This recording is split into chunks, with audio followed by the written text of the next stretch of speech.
TOEFL IBT writing session, and I am recording the session. So hopefully, for those of you who are not with us live, they'll be able to use this as part of their learning journey.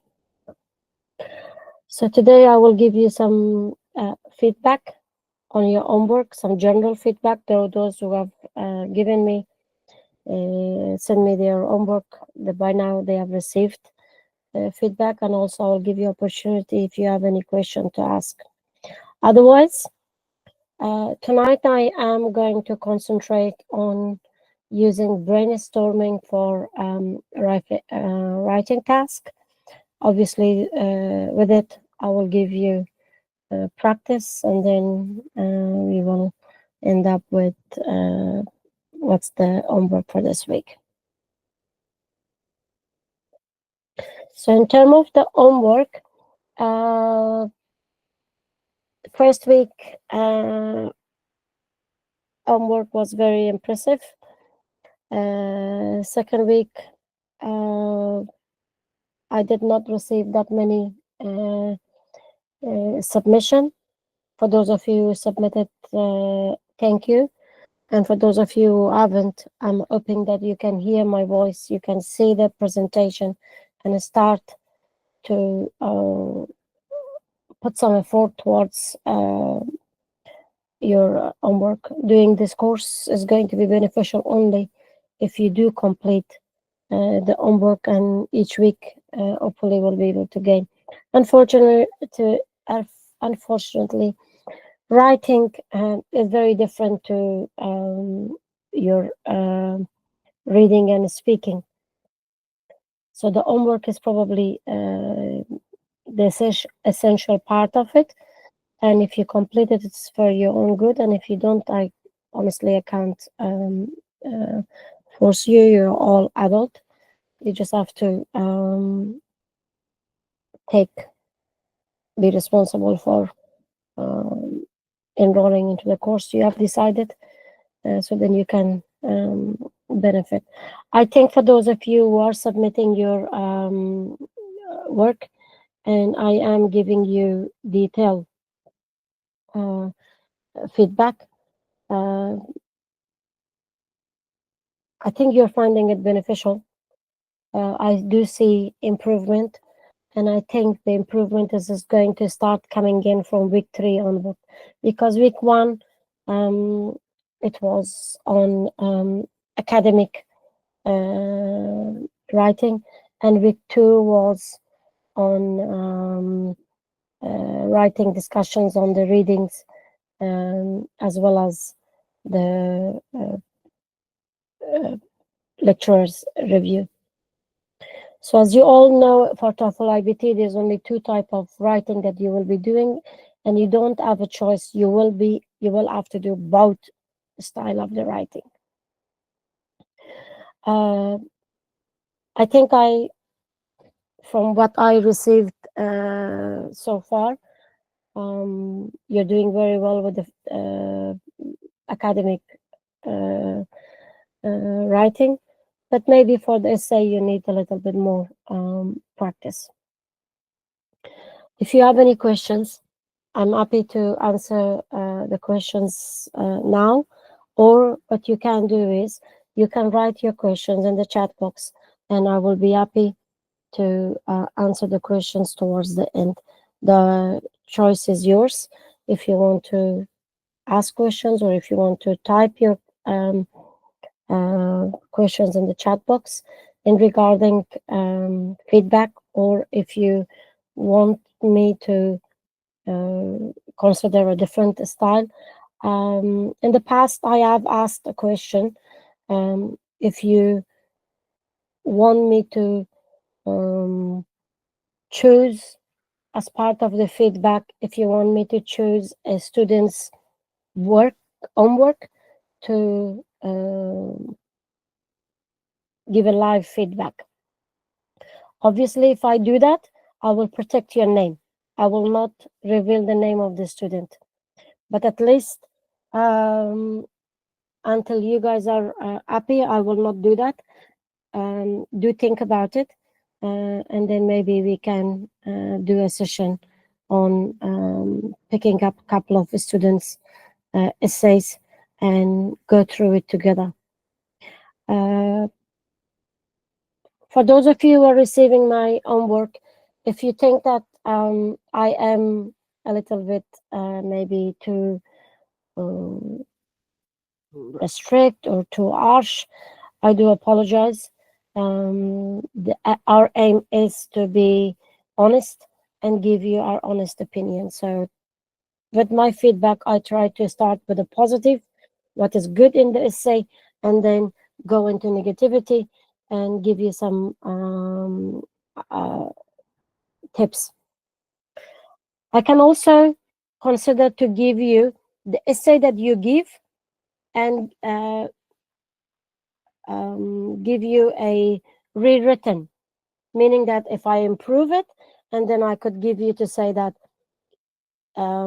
this is my improved version. That is also an option that I can consider, but I will leave it for you guys. Okay, if that is what you want, that's not a problem. I will do that. So this week's topic is very different, and this is not my opinion. As I have mentioned in the past, majority of my uh, teaching resources are coming from TOEFL IBT websites. So TOEFL IBT is suggesting when you are preparing for your assessment, you should use brainstorming. So from here onward, I'm going to be concentrating on my PowerPoint and not, I won't see students' names and so on. So if I say something and it's not making sense, please put your questions in the chat box and I'll do my best to answer it later. So as I mentioned, brainstorming for TOEFL IBT, all skills is highly recommended. I am concentrating for the writing task, but I will, I guess, because one part of your writing involves listening and reading, so you will get a little bit on feedback on those two skills with me too.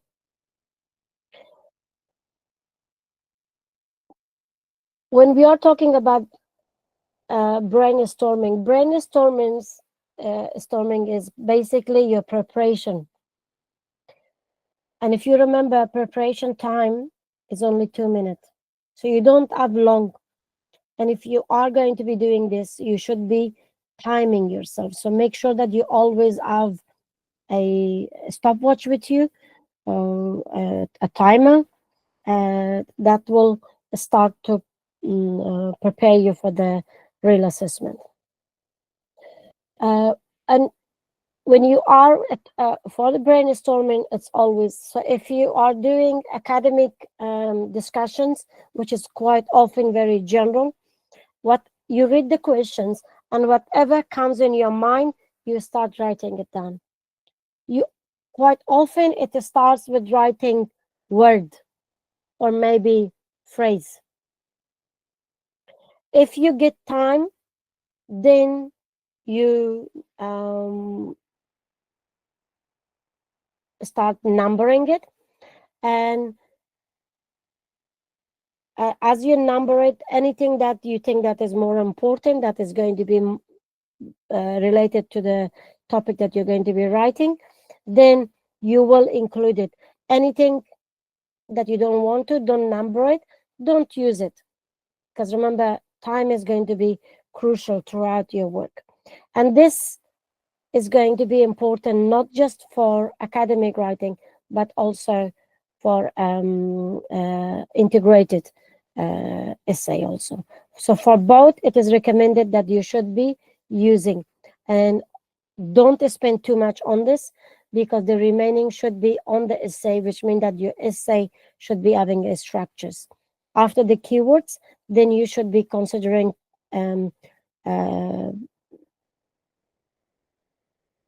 I quite often do the body of the essay. Once I do the body, then I go and write my introduction and my conclusion. But for you, it might be very different. By doing the brainstorming, it is going to be helping you that you're not going to be freezing. Oh, what do I start with? And since you're typing, you can move it up and down or change the orders. The next slide is just an image that I found, and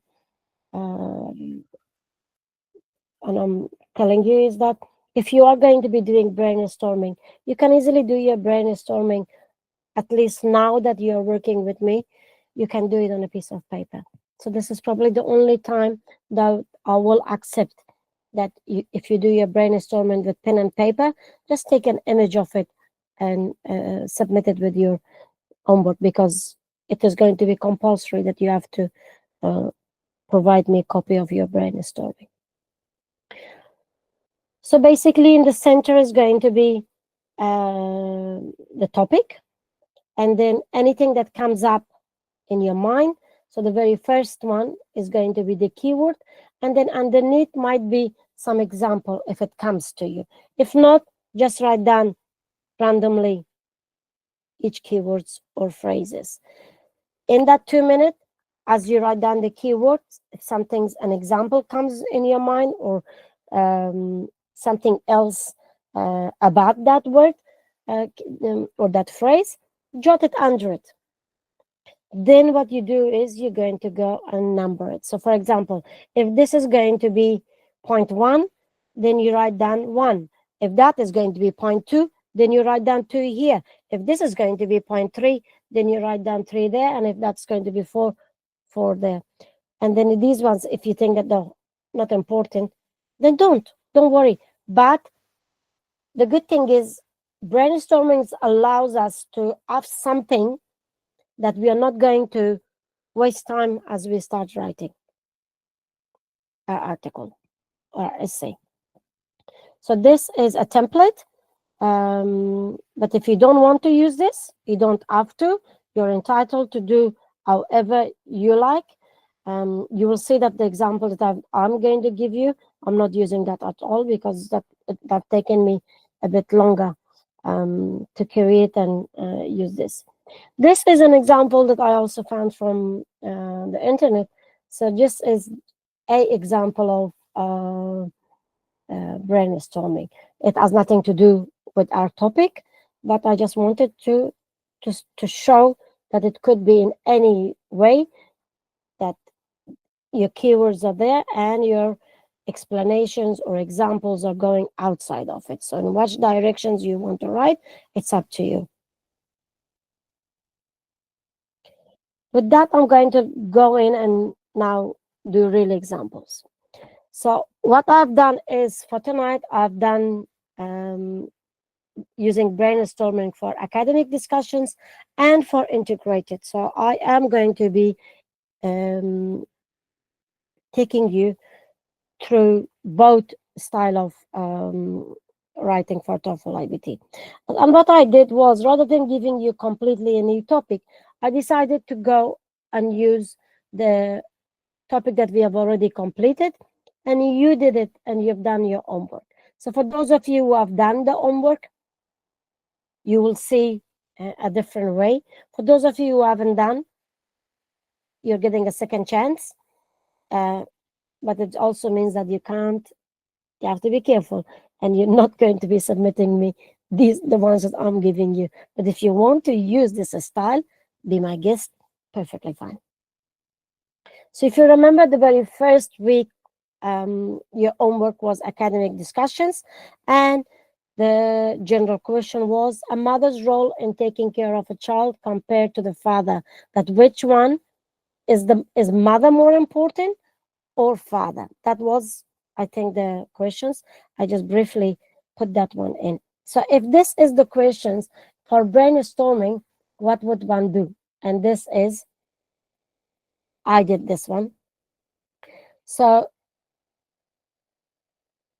As you can see, I did not use any of the templates. Why? Because it's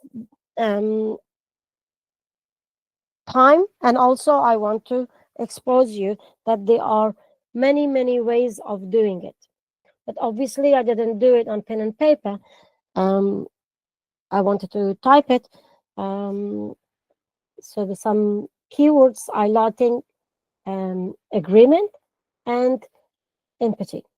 So if you're going to be agreeing that both mother and father I've got a right, I've got a and.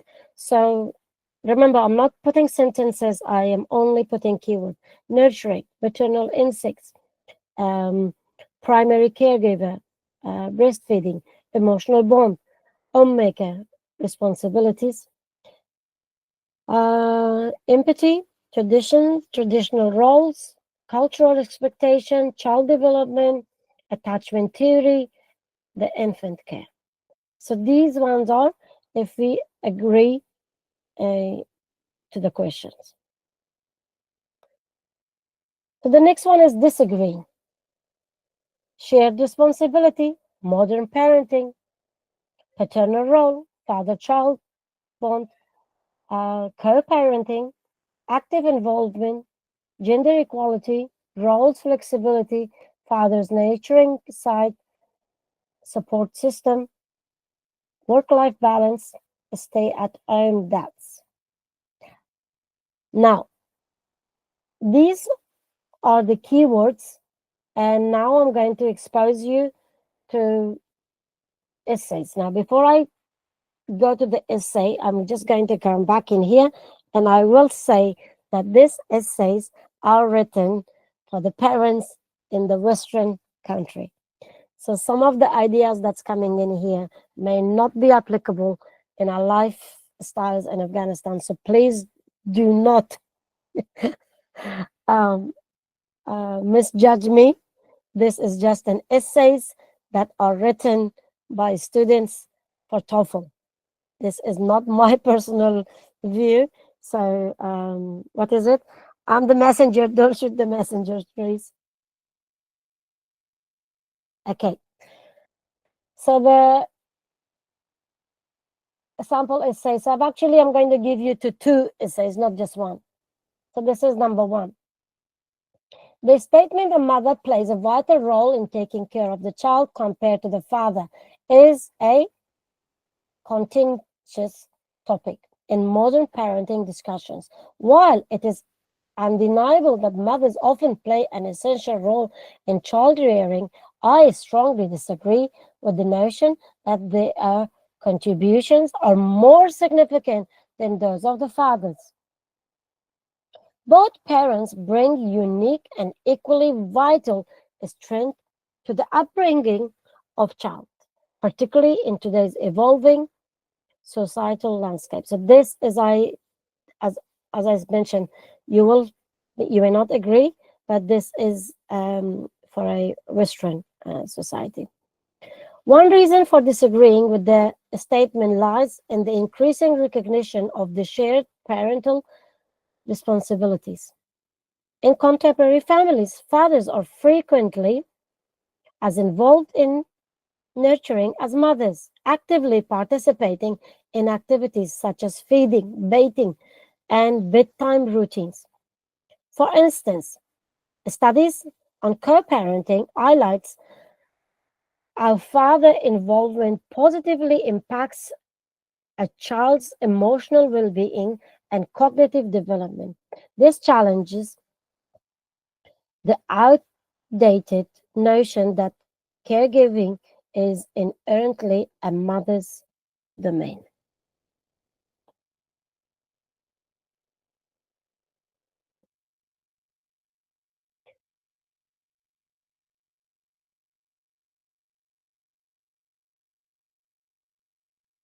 It's continuing.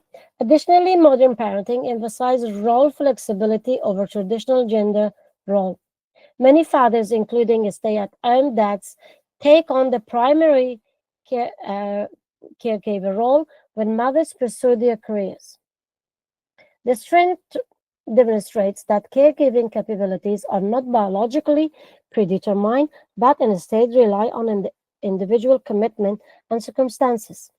For example, my neighbor, a stay-at-home father, nurtures his children with the same level of love, attention, and care that a mother traditionally provides, effectively fulfilling the emotional and developmental needs of his children. Furthermore, paternal involvement offers unique contributions that complement maternal care. Fathers often foster independence and resilience in children through play, exploration, and problem solving activities.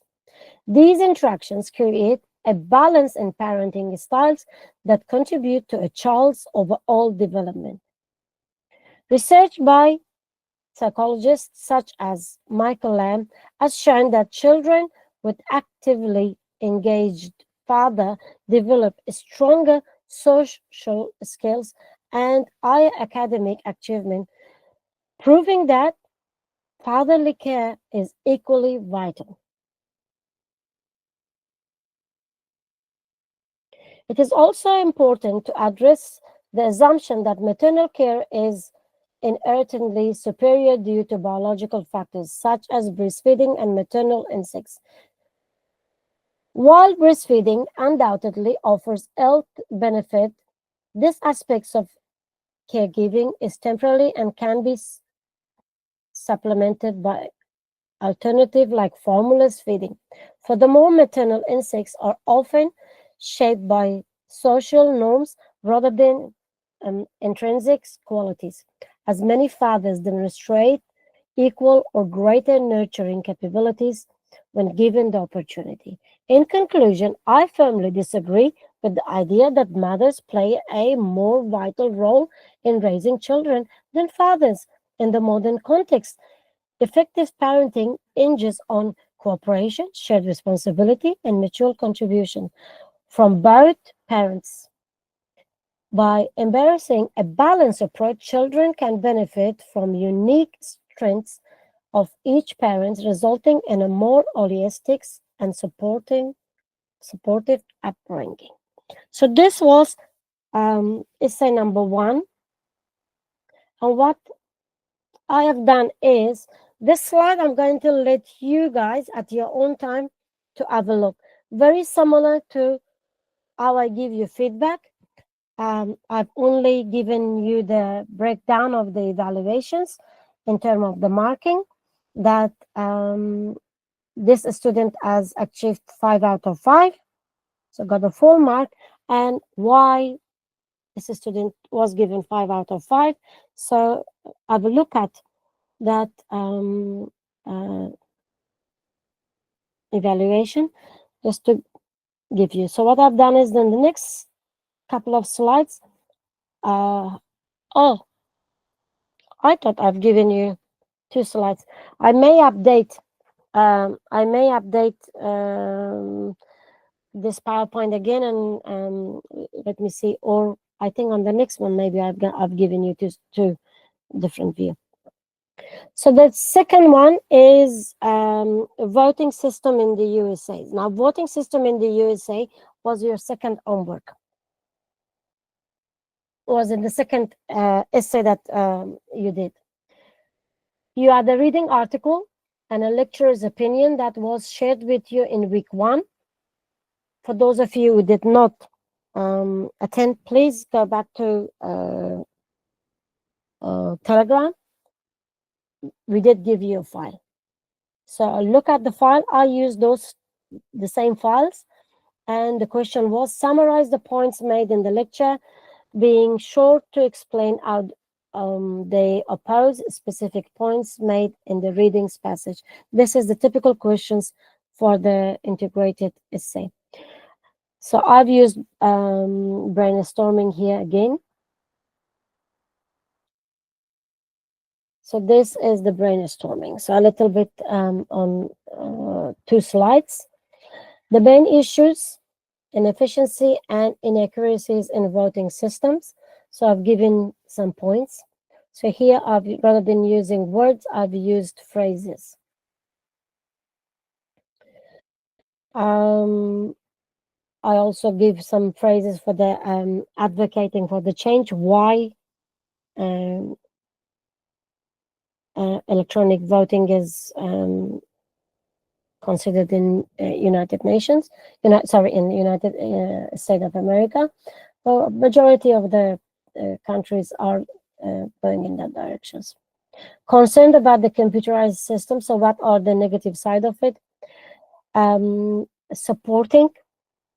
Why should we support it? And then issues with the old system of doing manual, and advantages of using computerized voting. So these are some phrases as part of brainstorming. Remember that the brainstorming I use is going to be very different to the brainstorming of every single one of you. So this is where there's no such thing that everyone should be having exactly the same words, the same phrases. Um, we all function differently. So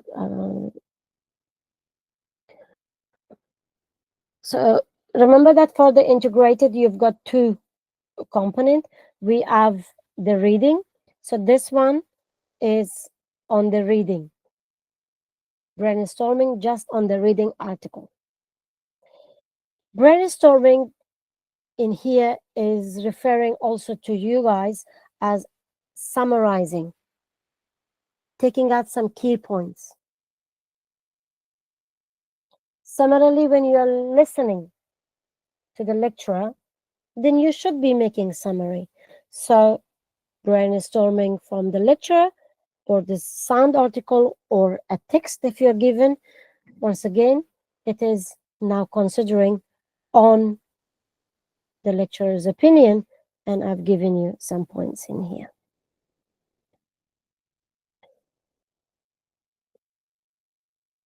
So for this section, I've decided to give you two essays, not one, but two. One with a high score and one with a low score. So essay number one. The reading and the professor discusses advantages, disadvantages of computerized voting system compared to traditional ones.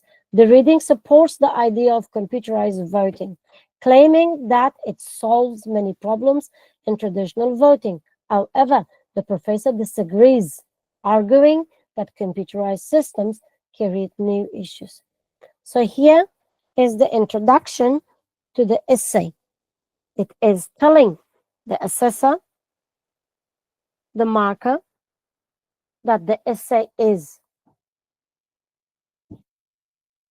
going to be discussing advantage, disadvantage of two different style of voting. And it also says that it will also mention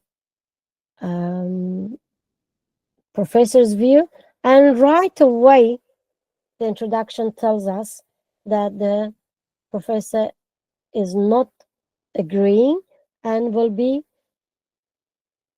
is the professor's points will be discussed in the essay. The reading states that computerized voting systems are more efficient and accurate than traditional methods. For example, the reading explains that touchscreen technology is easier for voters to use, allowing them to select candidates more quickly. It also highlights features like text enlargement, which help people with visual impairment. Furthermore, computerized systems eliminates humans counting errors, as machines can count votes accurately and correctly. Proponents also argue that society trusts computers in other fields like banking, so similar trust should apply to the voting. The essay is continuing. However, the professor disagrees with this optimistic view. So now the professor view is presented in a different, in another paragraph. She argues that many voters are unfamiliar with computers, especially those who can't afford them. or lack experience, these voters may struggle to navigate touchscreen system, causing misvotes or even voter suppressions.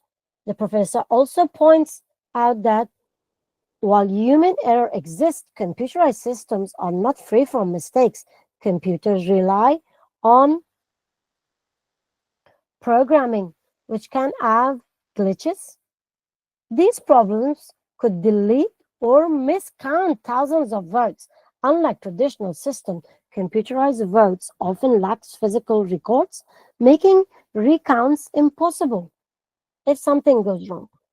Finally, the professor explains that comparing voting system to banking system is misleading. Banking technology is used daily, allowing errors to be fixed over time. For elections occurs frequently. This means there's less opportunity to test and improve computerized voting. In conclusion, while the reading presents computerized voting as a solution to inefficiencies, the professor highlights sufficient problems like accessibility issues and technical failure, suggesting that computerized voting may not be better than traditional systems. Now let's look and see what score did this student get. As expected, the score is not great. So content-wise, clarity, language, overall is getting a pass only, a 2.5 out of 5.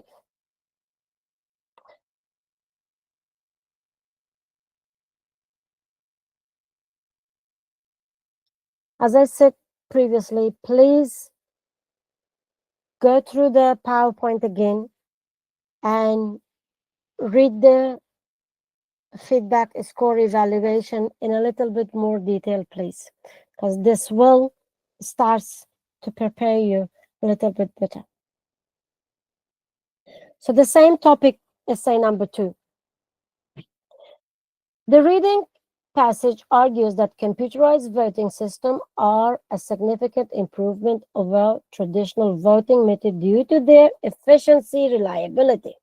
However, the professor challenges this view, pointing out several drawbacks of computerized voting system and undermine their proposed benefits.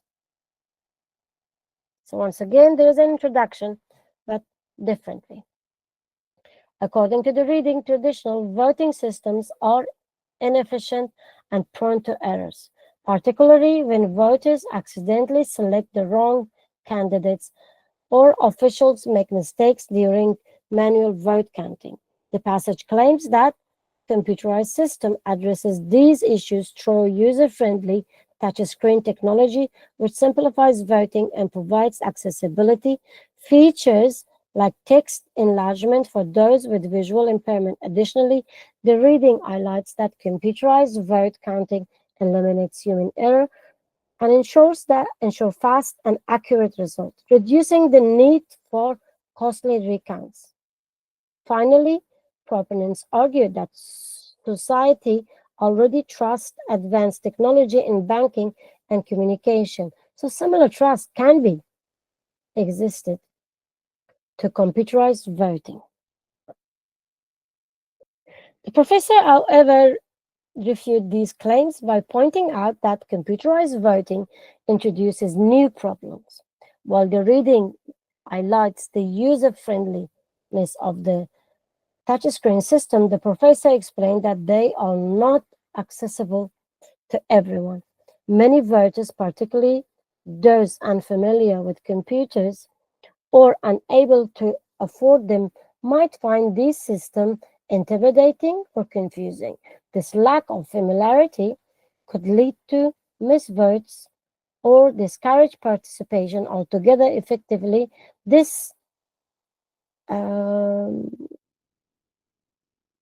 enfranchising certain groups of voters. Furthermore, the professor challenges the assumptions that computerized system eliminates errors. She explains that computers are programmed by humans, making them vulnerable to programming mistakes or system glitches, unlike human counting errors, which can often be corrected through recounts. A program error could lead to the permanent loss or discounting of thousands of votes. She also notes that many computerized systems lack a physical record of votes, making it impossible to verify results or conduct recounts in case of disputes. Lastly, the professor disputes the comparison between voting system and bank technology.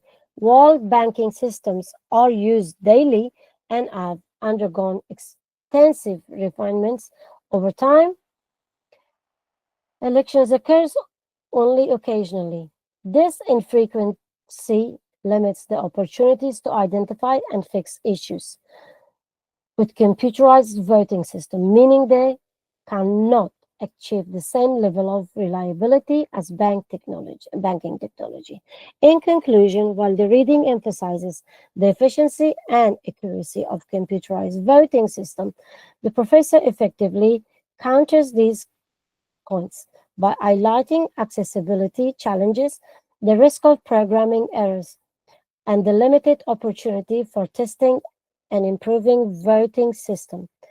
Our argument suggests that computerized voting may not be a practical replacement for traditional system. So here we go again, a feedback or score evaluations. This essay, the student was given 5 out of 5 compared to the first one. So please do go back and compare both essays. Look at the feedback just to see, get a feel of it. I hope that this was beneficial, that you found it useful, and I chose topics that you have already been through it, just to give you a different um, version of writings. If I was going to write the essay, I'll probably be doing it very differently. These ones are done by students for TOEFL IBT. And as a result, each time, each and every one of you that write, don't think that, oh, I can't write it like this, so therefore there's something wrong with me. There's nothing wrong with you. Each and every one of you have got your own abilities, and you've got your strength. Go with your strength and keep up the good work, please. For week 3, your homework is, once again, it is an academic writing. Do you agree or disagree with the following statement? People today rely too much on technology to solve problems instead of thinking for themselves. So a very broad topic, and it's going to be academic, so therefore you can agree or you can disagree, or you may decide that you're going to be doing both, looking at both sides. That is all up to you, but how you're going to be writing and how you're going to be presenting your essay. Just remember that keep an eye on your words, because at the moment, not many of you are counting your words. Unfortunately, you need to start doing so. So I've made it between 150 to 200, which is typically, and that's how many words you would be writing for academic writing. But remember, I want you to practice brainstorming. So do your brainstorming. If you want to do it, type it. Make sure that you label it brainstorming. Then do your essay and use your points for your essay. If you're going to be doing your brainstorming on a piece of paper, then it's okay. Take a image of it and send it to me as an attachment, please. So it is vital that you have to submit brainstorming plus your essay and send it to me by email. And what I'm going to do is I'm going to come back to you and stop the recording and then see if you have questions, answer your questions. So I'll just stop the recording first.